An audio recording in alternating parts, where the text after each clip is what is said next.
Hey everyone, welcome back to Redbanditracing. Welcome back to the channel. In today's video, we got the Rustler 4x4 VXL, and I'm going to be showing you guys how to rebuild a GTR Shock. This was a request by someone, so this video shouldn't take that long. I am going to go ahead and take both these front shocks off, and I'm going to show you how to rebuild one of them. And let's just get right into it. All right, so first things first, I got a paper towel down. I got my Traxxas wrench, which comes with every single one of your cars, so you guys should have one of these. If you don't, go pick one up. There's an actual kit you can buy that comes with these and a couple different Allens. I think it comes with the 1.5, the 2.0, and the 2.5X. Now we got your GTR Shock that we're going to be working on. I like to keep a driver with me and a couple picks just in case. Now for the rebuild kit, you're going to look for part number 5462, and this should come available to repair 2 GTR shocks. Obviously, I'm not going to use the kit for this because I don't have any problems with my shock, but I am going to disassemble it just so you guys can see how it's done. First thing we're going to do is we're going to start taking it apart. Now, as I take my stuff apart, I typically keep it in line with how I'm disassembling it so that I know where everything goes. I'm doing it just for the video, so that way you guys can understand how these things come apart and go back together. But I mean, I already know where everything goes because I repair these quite often. I mean, not the GTRs. This is actually the first time I'm taking the seals out of a GTR Shock, not including the sledge or the Max, because I have had to rebuild those before. This one I have not. So the first thing we're going to do is we're going to pop the cap off. All right. Now we got that off. We're going to put the cap aside, and I'm going to go ahead and dump this out. Just going to dump it out in a rag. That was the shock, not me. All right, now they got all that dumped out. Sometimes it's good just to leave it upside down for a little bit, let all that excess fluid out. So what we're going to go ahead and do is loosen the bottom retainer right here. Loosen it like that, just to get it loose. Then we're going to take our driver here, a little wrench, and you see that nut right down in there? We're going to take that nut out. I think it's this side, yeah. Sometimes you may have to hold the bottom.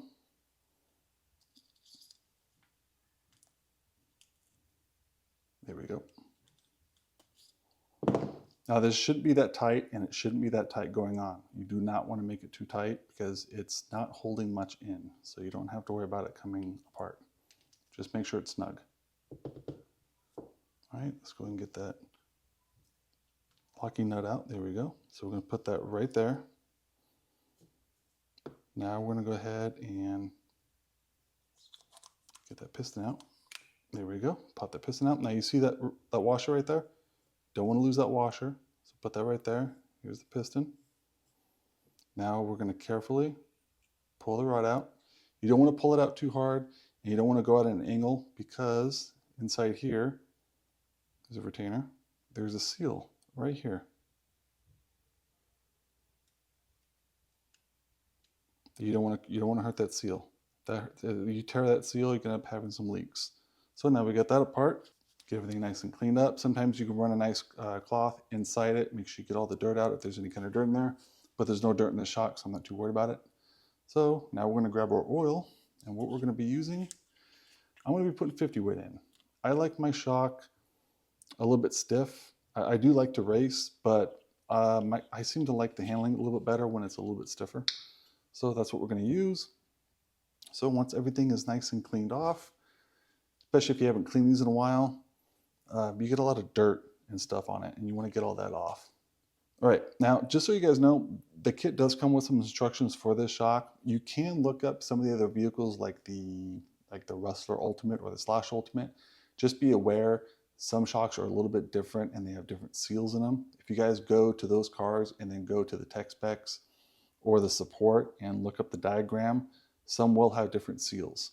These just have the one seal. I've seen some where they have also a seal inside the shock tube.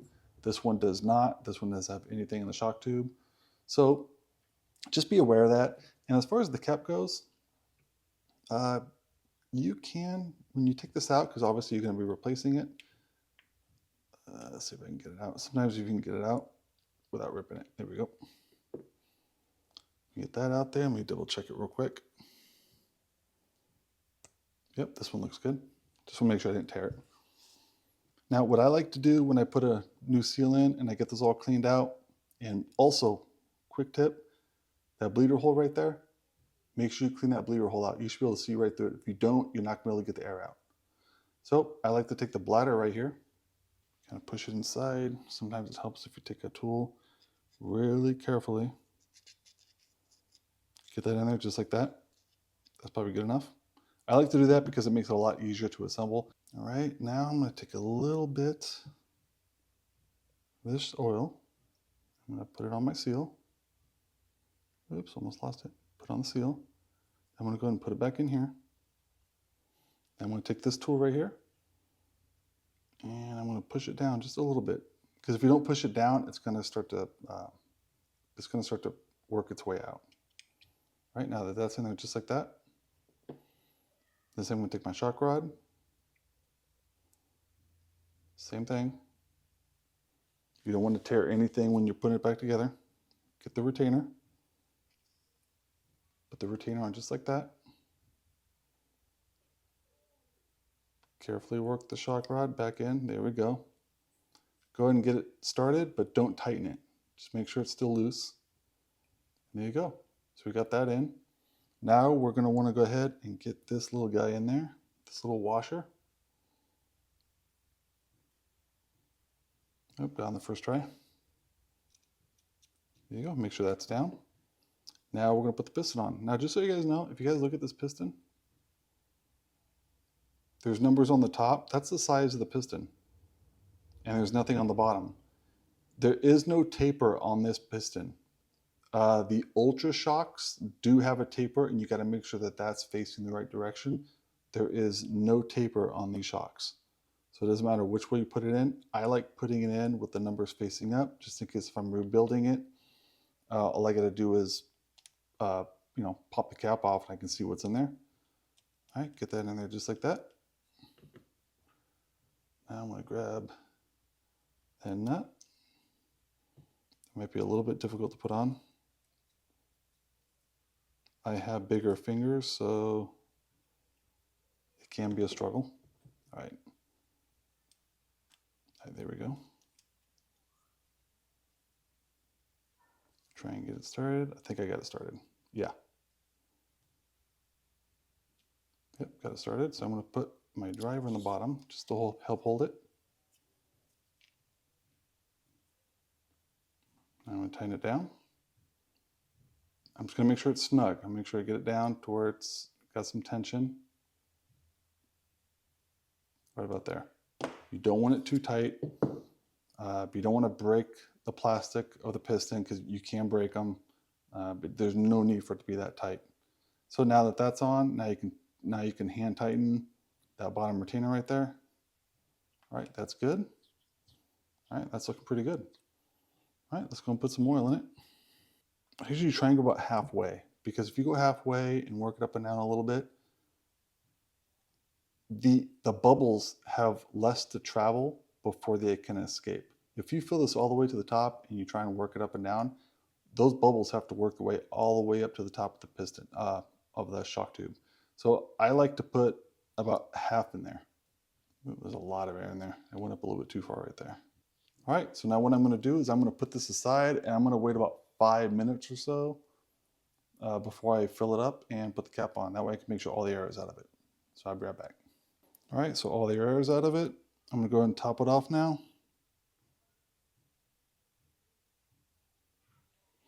Let's put a little bit more than that. That's probably good. You want it just below the line. Now, I'm going to keep that rod, kind of hard to see it, I'm going to keep that rod all the way down. And the reason I'm doing that is because I want all the travel.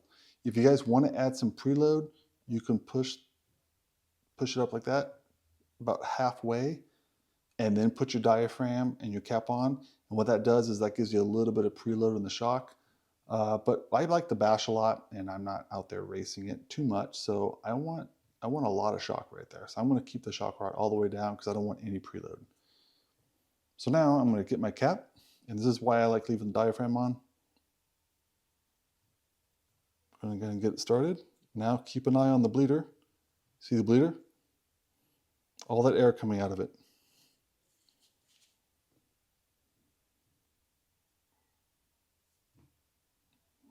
There we go. Now what I'm going to do is I'm going to get my tool here. I'm going to tighten it down. That's it, just hand tight. Don't crank down on it, because if you crank down on it, you will tear that seal, and you don't want to tear that seal. It's got no preload. It's going to be a nice stiff shock. Actually pretty good. That's why I'm also using 50 weight. Let me see so you can see it. That's why I'm using 50 weight. It always seems to work the best for me, especially on the Rustler. And Will likes to use it too. Sometimes we'll drop down to 30, but I feel like sometimes 30 is a little bit too light. So now we got that done. Now we're going to put our shock back together all the way. So let's go ahead and put that retainer back on, collar. We're going to put that all the way to the top. That way we have enough room to put everything together. All right, there we go. I'm going to get our spring and our lower retainer. Get that on there.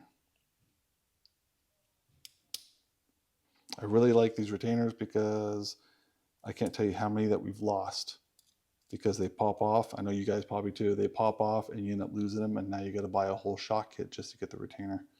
I'm pretty sure you can probably get them on Amazon pretty cheap, but I really like the GTRs because they lock in and you're not losing it. And there you go. Look at that. You can hear it. No air in it. It's not leaking. And there you go. If I have one extra tip for you guys, spray this down with some WD-40 when you're all done. Make sure you get it nice and soaked, and then go ahead and wash it off. The WD-40 will help break down all the grease, and then you can kind of hose it off with some soapy water, and then make sure you get it nice and dry. And the reason why I like to do that is because after you service these shocks, you get a little bit of oil residue that's still in the shock after you build it. And the first time you go out with it, what's going to happen?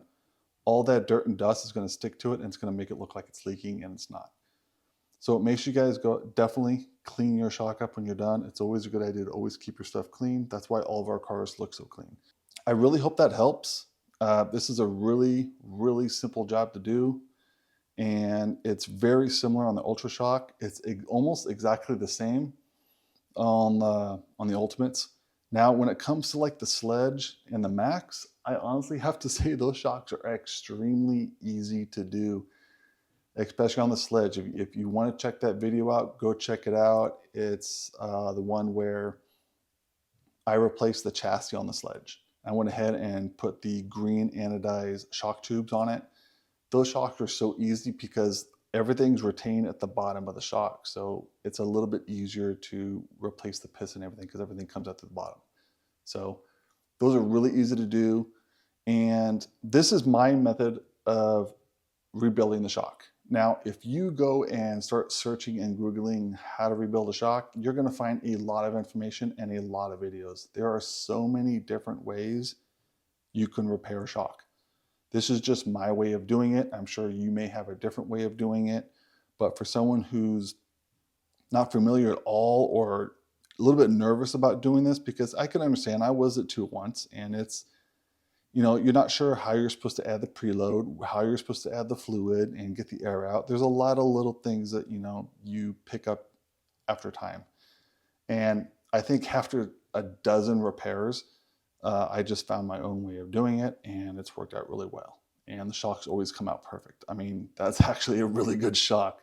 I think now when I'm done, I'm going to go and do all four.